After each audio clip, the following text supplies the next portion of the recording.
Here we are down at the House of Commons. We're here with well over 200 RMT activists from all over the country.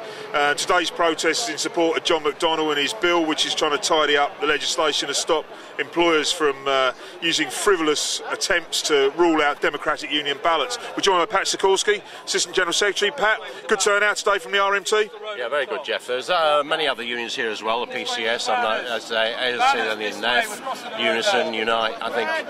So it's a broad-based campaign, obviously, but what we wanted to do is get rid of these stupid hoops and hurdles so that we can actually rapidly get the ballot of our people, especially when tens of thousands of people are now under attack, losing their jobs, conditions of service and rates of pay being slashed.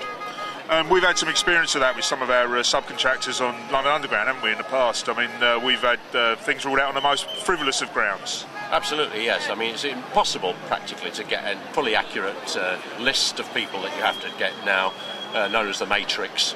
It's quite impossible to get it correct, and of course with natural wastage it changes week by week. You only have a snapshot, but the length of the balloting period is ridiculous anyway. We're also challenging this, of course, at the European Court of Human Rights.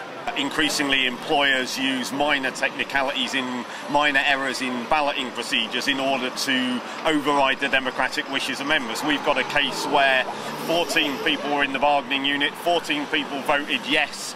For those not good at maths, that's 100% yes vote on 100% turnout. The court ruled that it didn't express the democratic wishes because one word in the letter of notice to the employers was wrong. Well, that's clearly absolutely insane, and that's what employers increasingly are able to do because of the anti-trade union laws, and it's about time we began the process of changing them. This is a minor step forward, but it's an important step forward if we can get John's bill passed. And what about the other side of the coin, the CBI and the Mayor of London and various other right-wing politicians and commentators saying it doesn't go far enough, the legislation? Yeah, I mean, it's the ultimate irony that the first shopping list for the new government is another raft of anti-trade union laws. The thresholds on ballots, of people had pointed out, would mean that hardly any MPs would sit in the House of Commons, and Boris Johnson and the GLA wouldn't have a seat if the 50% was applied to them.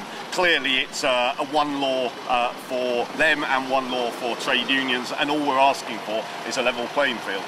These laws are completely unjust. They're there to stop workers properly using their rights to react to attacks by the management, and we need to get rid of as much of them as possible. This is a good first step if it was to go through Parliament, because what it would get rid of would be the ability of management to sort of pick and choose between, you know, there's 4 or 5 under that heading in this particular place, of tens of thousands of locations that we have to deal with and put a list together for. Obviously we need to get rid of the lot, but this would be a good first step.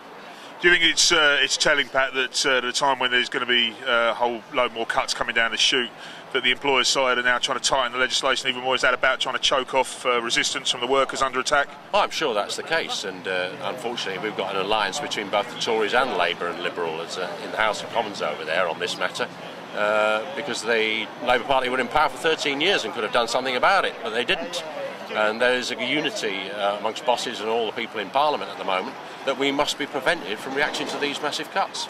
And obviously there's going to be a clash at some point over the next 5 years or so, for definite, on these major hoops and hurdles that we have to go through. And of course we're going to have to take that in our stride when we get to it. Pat, thanks for your time. Cheers.